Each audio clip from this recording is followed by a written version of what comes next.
Meus queridos, começaram a sair os vídeos, os trechos, né, Alemão?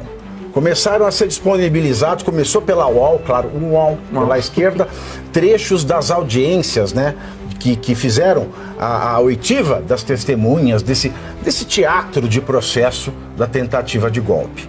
Qual o trecho que você tem aí, Alemão, para nós outros, tá? Esse é o famoso trecho do Aldo Rebelo. Né? Veio agora a público esse vídeo. Vamos assistir para ver se ele ameaçou ou não ameaçou o Aldo Rebelo? Vamos ver. Então, quando alguém diz estou à disposição, a expressão não deve ser lida literalmente. E Testemunha Aldo, o senhor estava na reunião quando o almirante Garnier falou essa expressão? Não. Então, o senhor não tem condições de avaliar a língua portuguesa naquele momento. Atenha-se aos fatos. Doutor Demóstenes, por favor. É só isso mesmo. Se é possível um almirante, isoladamente, um almirante da Marinha, ele que foi ministro da Defesa, por uma decisão dele mesmo, sozinho, mobilizar efetivos navais. Ele só. Ou precisa de outros? Em primeiro lugar, a minha apreciação da língua portuguesa é minha. E eu não admito censura na minha apreciação sobre a língua portuguesa. Se o senhor não se comportar, o senhor vai ser preso por desacato. Eu estou me comportando. Então o senhor se comporte e responda à pergunta. Tá aí. Alguém duvida? Alguém acha que o Eduardo Bolsonaro está obstruindo justiça? Se isso for justiça, eu prefiro queimar no fogo do inferno. Alguém quer dizer algo sobre essa imagem? Canhestra? É uma imagem... Não tem o que dizer, ela fala por si só. É uma imagem grotesca, simbólica, que mostra o que nós estamos falando aqui o tempo todo, que é um teatro, que é um filme de ficção, que já tem um roteiro, que já tem um final pré-determinado, que é a condenação do ex-presidente Jair Bolsonaro por um crime impossível, porque um golpe que não tinha condição de acontecer. Inclusive, segundo informações da Folha e do Globo, o senador Ciro Nogueira, na sexta-feira, no seu depoimento, ele disse que o Bolsonaro o chamou e determinou que se iniciasse a transição para que os caminhoneiros saíssem e parassem a interrupção das rodovias. Uma pessoa que está querendo dar golpe não forma equipe de transição, não determina que seja feita a transição de governo pacífica.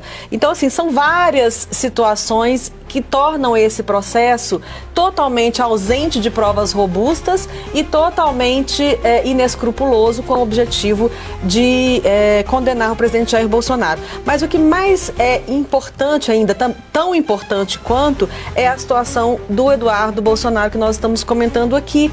Porque com essa rapidez que eles já marcaram todas as oitivas dos réus para segunda-feira, colocando todo mundo na mesma sala, quer dizer, uma coisa completamente desnecessária. Isso é em função também da rapidez, porque eles querem terminar esse processo ainda até o final de 2025, sob o argumento de que isso não para o processo não contaminar as eleições de 2026, como se isso fosse possível, desconectar uma coisa da outra.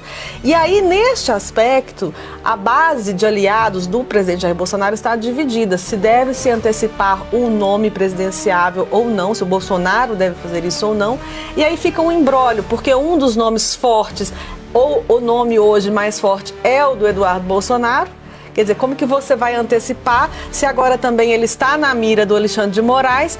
Provavelmente, se ele se torna realmente esse nome, tá aí, ó, todas as condições já apresentadas de que eles vão persegui-lo e talvez deixá-lo também inelegível, não sei, não é? Então, assim, há uma... Sem motivo. Sem motivo, mas eles estão fazendo tudo sem motivo que eles querem. Você se lembra quando nós estávamos aqui no primeiro momento que disse, eles vão colocar, mas não dará tempo, porque precisa de um percurso, que foi que nós falamos? Não, eles vão fazer dar tempo. Eles vão, olha uma prova como você trouxe aí, eles colocarem todo mundo para fazer a oitiva, o nome que os juristas inventam para fazer, depoimento, sei lá o que é depoimento que está lá para fazer o depoimento, porque se acelerar, e eles vão fazer o mesmo com o Eduardo Bolsonaro. Por isso que o Eduardo Bolsonaro tem que continuar onde ele está, porque se ele aparecer aqui, eles vão arranjar aquele chiclete que ele engoliu na 5ª série, que vai estar grudado no estômago e vão usar isso como argumento. Vamos falar de censura?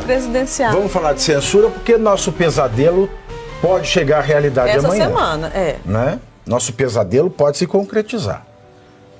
A terceira, não é essa. A pauta até mais importante. É isso aí. Momento. Tá certo agora, Alemão? Tá. Em entrevista concedida ao o presidente do Google no Brasil, Fábio Coelho, disse que o jornalismo investigativo e o humor correm sérios riscos caso o MSTF mude. Ele não falou MSTF, sou eu que falo, né? Ele falou STF. Mude o entendimento sobre a responsabilidade das plataformas por conteúdos publicados pelos usuários. A pauta será retomada pelo MSTF amanhã, quando os usurpadores de ministros, né? Também eu não considero. Ministro do STF, para mim, tem que ter aquilo que a Constituição exige. O que a Constituição exige? Notável saber jurídico. Notável é público e notório. Notório por provas e títulos, obra publicada, carreira jurídica, e notável e público porque é respeitado pelos seus pares. Portanto, na falta de uma maioria com notável saber jurídico, não temos ministros, temos usurpadores, porque eu me pauto na Constituição. Então amanhã os usurpadores vão julgar sobre a constitucionalidade do artigo 19 do Marco Civil da Internet, que prevê a responsabilização das empresas por publicações de terceiros somente se houver descumprimento de ordem judicial. Aliás, para quem não se lembra, eu lembro, quando o Marco Civil da Internet foi votado, teve uma ação de constitucionalidade e a lei foi considerada constitucional. Ou seja... Quantos anos atrás isso, Pavinato? 14 anos atrás? Há uma década. E agora já não é mais. Exato. Né? Porque aí veio o barulho, a Constituição é muito ampla. Muito ampla é a bunda do brasileiro desse jeito, né, meu senhor? Porque cabe tudo.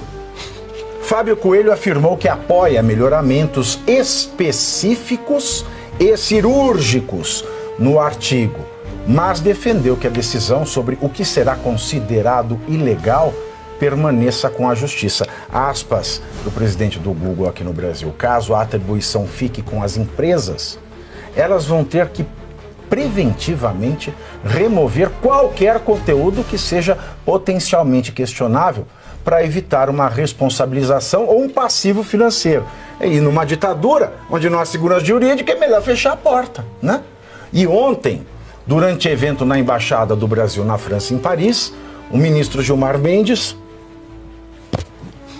disse que o julgamento será retomado no STF, pode representar um esboço da regulação da mídia social no Brasil. Vamos passar também, Alemão, uma possível decisão do STF contrária ao artigo 19 do Marco Civil da Internet, que já foi considerado pelo Supremo Constitucional, pode gerar um custo de 777 milhões de reais para o judiciário nos próximos anos. O alerta é do RegLab, que é um centro de pesquisas em tecnologia que assessora empresas de tecnologia que se opõem à mudança. O estudo divulgado pela Folha de São Paulo mostra que esse valor considera o impacto do aumento na judicialização de casos e considera, da mesma forma, uma maior demanda por decisões que se vinculam à moderação de conteúdo nas plataformas digitais.